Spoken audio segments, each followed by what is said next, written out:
In our Wednesday studies, we're focusing on the people of faith in Hebrews chapter 11. Throughout the chapter, over and over, we see the phrase, by faith. Now, in most instances, such as the one we focused on last week, that of Abel, after it says by faith, it lists what the person did. But for tonight's example, or tonight's focus, we see that what Hebrews 11 tells us is not what he did by faith, but what he accomplished by faith. We go to verse 5 as we continue in our study, and here we read of Enoch. And we're told in this passage, by faith Enoch was taken away, so that he did not see death, and was not found, because God had taken him. Before he was taken, he had this testimony that he pleased God. Now, we're not told what he did by faith, but again, simply what he accomplished. If we see what he accomplished by faith, first of all, is that he was taken. And he's one of only two men taken that's recorded for us in Scripture. The second being Elijah in 2 Kings chapter 2. Now, the verse also tells us why he was taken. Because he pleased God. And what better testimony or witness or commendation could anyone have than for it to be said of them that he pleased God? But what exactly did Enoch do by faith to be recognized in such a way for his faith? I mean, we want to be pleasing to God too, don't we? Don't we want that commendation? So what do we need to do if we can be commended as he was as pleasing God? Well, to find this answer, we have to leave the book of Hebrews. And first of all, we want to go back to almost the very beginning of the Bible, where we're first introduced to Enoch in Genesis chapter 5. In verse 24 of chapter 5, it says, Enoch walked with God, and he was not, for God took him. Now, what we learn here in this passage is the reason that Enoch pleased God is because he walked with God. Now, to walk with someone, we must follow their lead, go in the direction that they're going.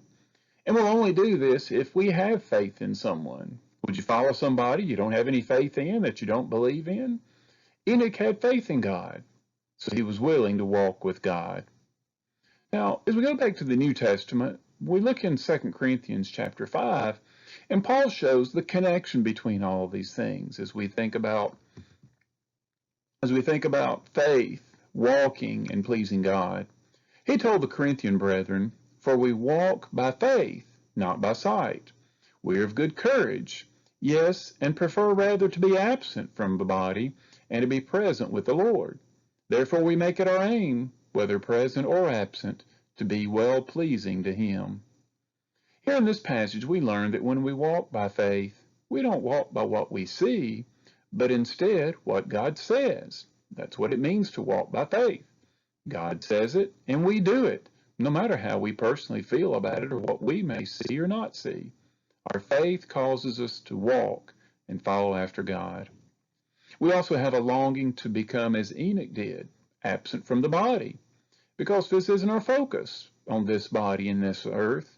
What we truly want to do is, as the passage says, to be present with the Lord.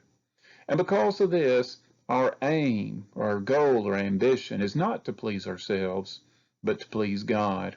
And we make that the most important thing we can do in our life, to please God, because we want to walk with him. We want to be pleasing to him. We want to someday be with him. But as we go back to Hebrews chapter 11, and the verse following the one on Enoch, it tells us there in verse 6, without faith it is impossible to please him. For he who comes to God must believe that he is, and that he is a rewarder of those who diligently seek him. So again, we come back to the idea, do you want to please God? Well, you have to have enough faith in him to walk according to how he would have you to walk. But let's consider something else that we learn about Enoch's walk with God in Genesis chapter 5. Not only does it tell us there, but he walked with God, it also tells us here that he walked with God 300 years. Now, just stop and think about that. Maintaining such faith in God to walk with him for over 300 years. And specifically, the passage tells us that he walked with God 300 years after the birth of his first child. Now, while we should always walk with God, it's especially important when we have eyes around watching to see how we walk to determine how they walk. That's a great responsibility. And when we bring children into this world, we need to greatly consider that they're watching our walk to determine what theirs will be. And just think about the fact that Enoch walked with God 300 years. How many changes in society did he experience while continuing to walk with God for so long? How many ups and downs in life would he have gone through over a 300-year period? I mean, try to put this in perspective. Our country isn't even quite 300 years old. But let's suppose that you had been alive during all of that time. Say you were born when this country was settled, and you've seen all the changes and gone through them that our country has faced. I mean, think just in the past century. Think about going through what was referred to as the Roaring Twenties, where our nation's total wealth more than doubled between 1920 and 1929, sweeping many Americans into an affluent but unfamiliar consumer society, when many of the problems began in our country and people began to drift from God because of their affluent position. And then following that, the Great Depression. What if all those physical things are suddenly taken away from you? How would you respond? Well, let's keep living. Come to the 60s and 70s during the sexual revolution and the free love in our society. Would your faith have been strong enough to continue walking with God through that period?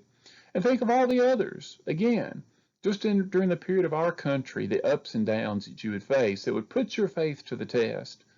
Enoch demonstrated the true solid nature of his faith, and the fact not only that he walked with God, but he did so for such a long period of time.